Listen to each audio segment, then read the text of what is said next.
গোপাল উৎসবে রাত্রিবেলাটাও খুব ভালো লাগবে দেখতে। আর সকাল থেকেই পুজো হবে, দুপুরে খাওয়া দাওয়া আছে। এটা আমার প্রথমবার। তো আমি প্রথমবার গেছিলাম দেখতে আগের বছর, কিন্তু আমারও মন করছিল যে আমি যদি আমার গোপালটাকে আনতে পারতাম। আর ঠিক এই বছরে আমি গোপাল নিয়ে যাওয়ার পারমিশনটা পেয়েছি। তারা আমাকে ফোন করে বলেছে যে তুমি গোপালটা নিয়ে এসো। তো আমার ভীষণ খুশি হচ্ছে যে আজকে আমার গোপালটাকে নিয়ে যাব, আজকে পুজো হবে। তো অনেকদিন পর আমার কাছে এসেছিলো গোপালটা, তো এখন নিয়ে যাচ্ছি, তোমাদের দেখাবো। আমি রেডি, আর ওর কিছু জিনিসপত্র আছে সেগুলো আমি নিয়েছি। তো ছেলেটাকে রেডি করছে, আমরা যাব এখন। খুব সুন্দর সাজিয়েছে, আগেরবারও সাজিয়েছে, এবারও তাই। চলো যাই। আমার আসতে অনেকটা দেরি হয়ে গেছে। দেখো প্রত্যেকটা গোপালকে বসিয়ে দিয়েছে। আর এইটা হচ্ছে আমার গোপাল এখানে আছে, এই যে এখানটাতে বসিয়েছে ৩ নম্বর। এই যে পিঙ্ক আর হোয়াইটের মধ্যে এখান থেকে দেখা যাচ্ছে রেড কালারের, না ওটা। তো এই দেখো এই একটা গোপাল আছে, এটা হচ্ছে একটা মাসি আছে, মাসিদের গোপাল, তাকে সাজাচ্ছে। খুব ভালো লাগছে, যারা আসছে তারা প্রত্যেকটা গোপাল এনে এখানে রাখছে। এই বছর অনেক গোপাল এসছে, প্রায় 235টার মতো কি 38টা 40টা হবে। আমি গোপালকে দিয়ে চলে এসেছি, ও এখন পিকনিকে গেছে। আমাকে বলছিল থাকতে সকাল থেকে। তো আমি এখন ছেলেটাকে কিছু খাওয়াইনি, বাবা নিচে নেমে বস। ছেলেটাকে কিছু খাওয়াইনি, তো তাই ওর জন্য একটু চাউমিন বানিয়েছি, ওকে দিয়ে দিই। খাইয়ে নিয়ে তারপর পড়াতে আসবে, পড়িয়ে তারপরে দুপুরবেলা যাব। তো দুপুরবেলা ওখানে আবার বললো নাকি ভোগ খাওয়াবে, কীর্তন হবে, তোমাকে কিন্তু থাকতে হবে। তাই বললাম ঠিক আছে, আমি আসবো, ওকে খাইয়ে আসি তারপর। তো এসে আবার রান্না করব, ঠাকুমার রান্নাটা আছে ওটা করে নেব, করে তারপর আমি আবার যাব। দুপুরবেলা আমি যখন এসছি এখানে কিন্তু প্রচুর ভিড়। আর তোমরা দেখতেই পাচ্ছ এখানে কীর্তন হয়েছে, আর সবাই কিন্তু তিলক পড়েছে, আমারও খুব ইচ্ছে করছে। আর এখন কিন্তু দুপুরবেলা যেহেতু, আর প্রত্যেকেই সবাই আসছে যেহেতু এখন খাওয়াবে, মানে ভোগ খাওয়াবে, প্রত্যেকেই ছবি তুলছে। এত ভালো লাগছে, যারা তো গোপাল দিয়েছে তারা আছে, আর যারা গোপাল দেয়নি তারাও কিন্তু এখানে প্রসাদ খেতে আসে। আর এটা আমার প্রথমবার গোপালকে দিতে আসা, মানে পিকনিকে। আর এখানে খাওয়া দাওয়াটাও প্রথমবার। দেখো একবার খাওয়ার লাইনটা, আমি তো দেখে অবাক, মানে এত লোক কোথা দিয়ে আসে আমি জানি না, হঠাৎ করেই এরকম এত লোককে আমি দেখতে পাচ্ছি। সকালে যখন এসেছি এত লোক ছিল না, ঠিক খাওয়ার টাইমেই সবাই চলে এসেছে। যাই হোক, সবাই খাক, যাতে না এটা ভালো মতো আনন্দ করতে পারে। দেখো প্রচুর কিন্তু বড় একটা প্যান্ডেল করা হয়েছে। আর এখানে কিন্তু ঢুকে যে খাবো সেইটুকু টাইমও পাচ্ছি না, যেহেতু ছেলেটা আমার কাছে, মা ছেলেটাকে রাখতে পারছে না। এইবার একটু সামনে গিয়েই আমি ছবিটা তোমাদের দেখাতে পাচ্ছি। এত ভালো লাগছে না এটার, কিছু মানে বলার নেই, এত ভালো লাগছে। এত বড় বড় গোপালকে দেখছি আর এত সুন্দরভাবে সাজানো। এইবার একটু অন্যরকমভাবে সাজিয়েছে, আগেরবার সামনের দিকে থাক থাক করা ছিল আর নিচে প্রত্যেকটা গোপাল ছিল, এইবার অনেকটা জায়গা জুড়ে হয়েছে। তাই ওরা বলছে যে এরকম যদি প্রতি বছর যদি হয় তাহলে এরা অনেক বড় করে এই পিকনিকটা, মানে উৎসবটাকে আরও বড় করে করতে পারবে। তো বেশ আমার ভালোই লেগেছে, আমি আমার গোপালকে আনতে পেরেছি, আমার মনস্কামনা পূর্ণ হয়েছে। এখানে বড় গোপালগুলোকে দেখে তোমাদের তো নিশ্চয়ই ভালো লাগছে। তো যারা গোপাল ভক্ত তারা কিন্তু অবশ্যই ভিডিওটাকে লাইক কমেন্ট শেয়ার ও সাবস্ক্রাইব করবে। আর এখানে কিন্তু প্রসাদ খাওয়া, মানে প্রসাদ দিচ্ছে যে ঠাকুরকে দেওয়া হয়েছিল। আর তোমরা কিন্তু অবশ্যই কমেন্টে রাধে রাধে লিখবে, তোমরা যারা গোপাল প্রিয় গোপাল ভক্ত। আমার মা সামনে গিয়ে আর কি প্রসাদ নিয়ে এসছে, সবাইকে দিচ্ছে। এরা কিন্তু ফুল সাজিয়ে মালার মুকুট সব কিছুই পরিয়েছে, আমার গোপালকেও পরিয়েছে, ওই যে দেখা যাচ্ছে। আর আমার গোপালের কিন্তু ঠান্ডা লাগছিল, তাই জন্য আমি ওকেই পঞ্চুটা পরিয়ে দিয়েছি, আর ও নতুন জামাও পরানো ছিল। তো ভাবলাম ঠান্ডা লাগবে তাই আমি পরিয়েই দিই। তো বললো কানের বাঁশি মুকুট সব নিয়ে যাও, কোথায় হারিয়ে যাবে। তো সেই জন্য আমি সব নিয়ে চলে এসেছি। আর দেখতে এত ভালো লাগছে, মানে তোমাদের বোঝাতে পারবো না যে এত ভালো লাগছিল। এইবার আমি দেখো খাবার জায়গায় চলে এসেছি, ভীষণ ভিড়, অনেকটা জায়গা ধরে দাঁড়াতে হয়েছে, এইভাবেই খেতে হবে। এখানে কিন্তু খিচুড়ি, লাবড়া আর পায়েস দিয়েছে, বেশ ভালোই লাগলো খেতে। তো এখানে অনেক গোপাল, তো তাই প্রায় অনেকগুলো গোপাল, 200টার ওপরে, 230টার মতো গোপাল আছে। তো প্রত্যেকের জন্য একটা করে নেম প্লেটে লিখে দিয়েছে, আর আমায় দিয়েছে 168। তো 168 নাম্বার গোপালে হচ্ছে আমি। তো এইটা কুপনটা দেব, তারপর রাত্রিবেলা আমাকে গোপালটা দেবে, নিয়ে তারপর বাড়ি চলে যাব। আমি সন্ধেবেলা 7:30টার সময় এসেছি, ভাবলাম এবার হয়তো কীর্তন শুরু হয়ে গেছে, যেহেতু বাউল গান হবে। তো রাত্রিবেলাটা দেখো একবার, মানে সে দেখে যেন মন ভরছেই না। আমি তো সমানে ভিডিও করছি, ছবি তুলছি, এইবার ভালো মতো সব গোপালগুলোকে দেখতে পেলাম। তো সবাই এখন আসতে শুরু করেছে, যেহেতু বাউল গান হবে আর এরকমভাবে পুজোতে এরা গান গাইবে, এরা কিন্তু ভীষণ ভালো লাগছে। এই যে গোপাল আমার, কি সুন্দর লাগছে আমার গোপালটাকে। রাধে রাধে, জয় শ্রীকৃষ্ণ। এই যে গোপালগুলোকে সাজানো এই রাত্রিবেলাটা জাঁকজমক, আবার চলে যাবে রাত্রেবেলা যে যার বাড়িতে। এই একটা দিনের যে আনন্দ মুহূর্তটা, এইটা চলে যাওয়ার পর আবার যে একটা বছরের অপেক্ষায় মনটা সত্যিই খুব খারাপ লাগছে। সবাই কিন্তু আসতে শুরু করবে 9টার পরে, যেহেতু গোপাল দেওয়ার কথা আছে। এইবার যে প্রোগ্রাম হবে, চলো সেই প্রোগ্রামটা আমরা একটু দেখে নিই।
দেখো যেন ইন্দ্রভূমি গো, এগো কি পাবে বানাসে বানাসে, দেখো শরণ বলিয়া রে, কমলায় দেখতে পারে কমলিয়া কমলিয়া রে, কমলায় দেখতে পারে কমলিয়া কমলিয়া।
একজনকে দেওয়া আরম্ভ করলে সবাই যাবে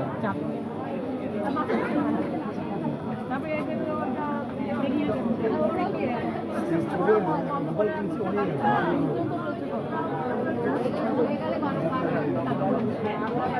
এইবার তো হয়ে গেছে, দেবা এবার গান চালু করতে পারো। হ্যাঁ হয়ে গেছে। আরে খাঁটি সোনা ছাড়িয়ে যে নেয় নকল সোনা সেজন্য সোনা চেনে না খাঁটি সোনা ছাড়িয়ে যে নেয় নকল সোনা সেজন্য সোনা চেনে না যে জন প্রেমের ভাব জানে না তার সঙ্গে নাই না না আরে খাঁটি সোনা ছাড়িয়ে যে নেয় নকল সোনা সেজন্য সোনা চেনে না সোনা ছাড়িয়ে যে নেয় নকল সোনা সেজন্য সোনা চেনে না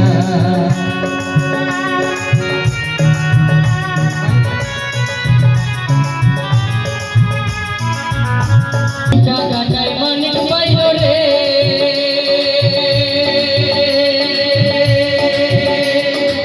টাকাটাই মানিক পাইল রে আরে আমল মানিক ফেলিয়া দিল রে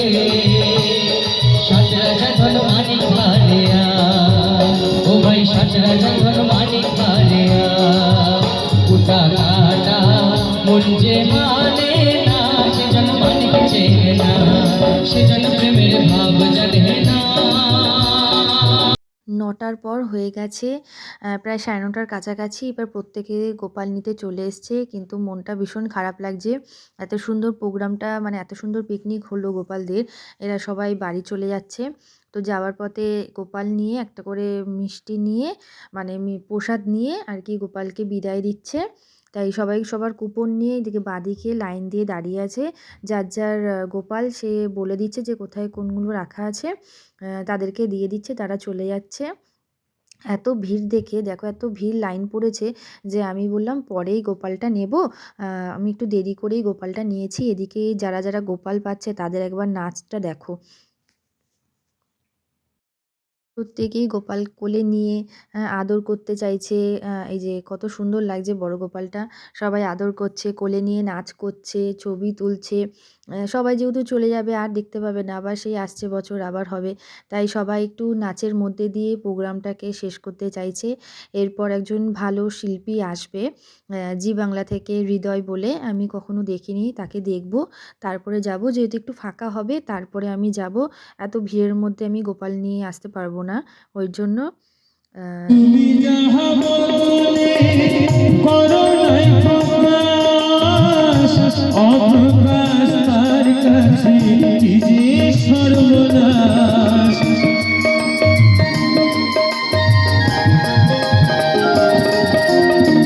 তুমি যাহা বদলে করো নাই প্রকাশ, অপ্রকাশ তার কাছে কি যে সর্বনাশ। জুড়িয়া রয়েছে হৃদয় আকাশ আমার, জুড়িয়া রয়েছে হৃদয় আকাশ। মানুষের কোলে কালে আর দিও না। তো বাস্তব আর আশা হবে না রে মন, বাড়ি বাড়ি আর আশা হবে না।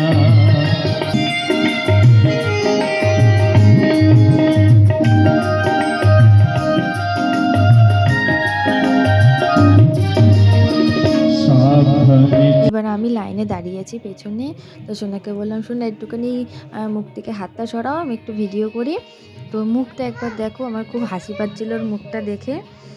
এবার আমরা গোপালটা, মা ওইদিকে কুপনটা নিয়ে গোপালটাকে নিয়ে নিয়েছে, নিয়ে আমাকে ডাকছে। এবার মা গোপালটাকে নিয়ে নাচ করছে। তো গোপাল আমার পিকনিক করে চলে এসেছে, এই আমার যে গোপাল, দেখেছো কত সুন্দর গোপাল। আজকে কত পিকনিকে মজা করেছে, আনন্দ করেছে। তো আজকে এই পর্যন্ত রাখছি, দেখা হবে তোমাদের সঙ্গে নেক্সট ভিডিওতে। আজকে ভিডিওটা তোমাদের কেমন লাগলো অবশ্যই কিন্তু আমাকে কমেন্ট করে জানাবে। Good night.